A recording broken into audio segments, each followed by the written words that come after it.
Saya jadi teringat suatu film. Saya kebetulan hobinya nonton film Bapak Ibu ya.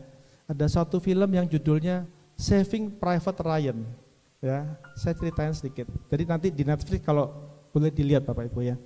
Jadi ceritanya di Perang Dunia Kedua ya, tentara Amerika perang ya ke satu daerah di Eropa Timur ya.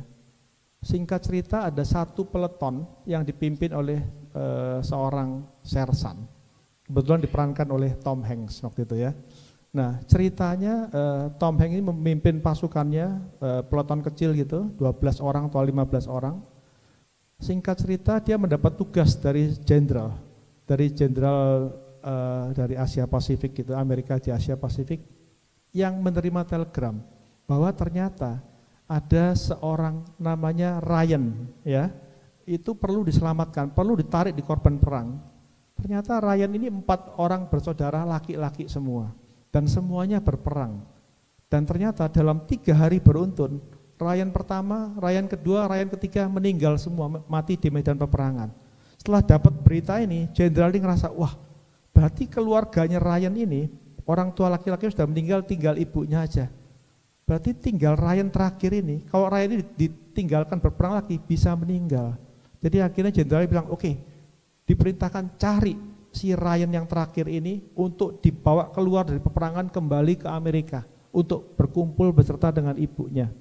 Akhirnya singkat cerita 12 pasukan ini mencari di mana Ryan, mencari dan sebagainya. Ya, akhirnya setelah dalam perjuangannya ada yang meninggal, 2 orang, 3 orang meninggal, tinggal 4 orang. Dan tinggal 4 orang kemudian bertemu dengan Ryan ini. Nah ternyata pada waktu ketemu dengan Ryan ini adalah seorang yang baik, seorang tentara yang baik.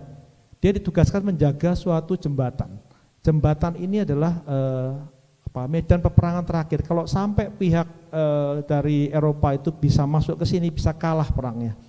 Dan ternyata tinggal beberapa orang aja yang sudah meninggal. Jadi Ryan ini menolak untuk dibawa kembali ke Amerika untuk ketemu dengan ibunya. Dia bilang, saya ditugaskan, saya harus membela negara saya dan sebagainya. Jadi nggak mau pulang. Sampai akhirnya 8 orang ini marah. Dia bilang ini, untuk menemukan kamu, kita ini sudah berkorban macam-macam nyawa dan sebagainya. Kamu diajak pulang kok nggak mau. Gitu. Nah singkat cerita akhirnya Ryan ini bilang, oke, ini rencananya besok ini akan ada gempuran dari pihak musuh. Kalau ini digempur selesai, akan ada bala bantuan Amerika, saya akan pulang. Tapi bantu saya mempertahankan jembatan ini dulu. Singkat cerita dibantu sama 8 orang ini. Dan dalam film itu akhirnya kemudian hampir gugur semua 8 orang itu.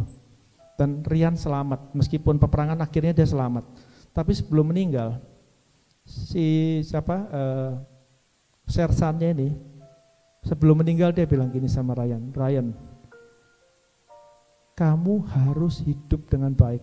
Karena apa? Kita telah mengorbankan 12 nyawa ini untuk kamu, ya. Jadi you must live right, ya, harus hidup benar dan sebagainya. Akhirnya Ryan bilang, oke, saya berjanji meninggal. Singkat cerita Ryan pulang. Dan di film itu di akhirnya 40 tahun kemudian Ryan datang ke kuburannya Taman Makam Pahlawan gitu ya. Taman Makam Pahlawan. Ryan ngajak istrinya, ngajak anak-anaknya dan cucunya. Jadi singkat cerita Ryan sudah 70 tahun.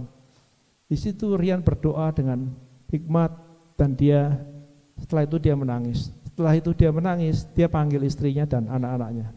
Terus dia bilang sama istrinya, namanya Mary. Mary, katakan kepada mereka, apakah saya telah hidup dengan baik sekian puluh tahun ini. Terus dia juga tanya sama anak-anaknya, bagaimana? Kemudian istrinya ini berkata, yes, you have do the good life, you have do the right things and everything. Ryan tidak henti-hentinya menangis karena dia bilang apa? Saya bisa hidup hari ini karena pengorbanan pahlawan-pahlawan ini dan sebagainya. Demikian juga Bapak Ibu, sebetulnya setiap kita. Hari-hari ini mungkin kita nggak menyadari bahwa kita ini masih bisa hidup, masih bisa diberkati, masih dijauhkan dari kuasa kegelapan. Karena ada satu nyawa yang berkorban untuk kita. Allah kita, Bapa kita, Tuhan Yesus yang sudah berkorban di kayu salib untuk kita. Kita sadar bahwa ternyata semua yang kita miliki, kita masih memiliki pengharapan hari esok. Semua karena satu, karena pengorbanan Tuhan Yesus di kayu salib.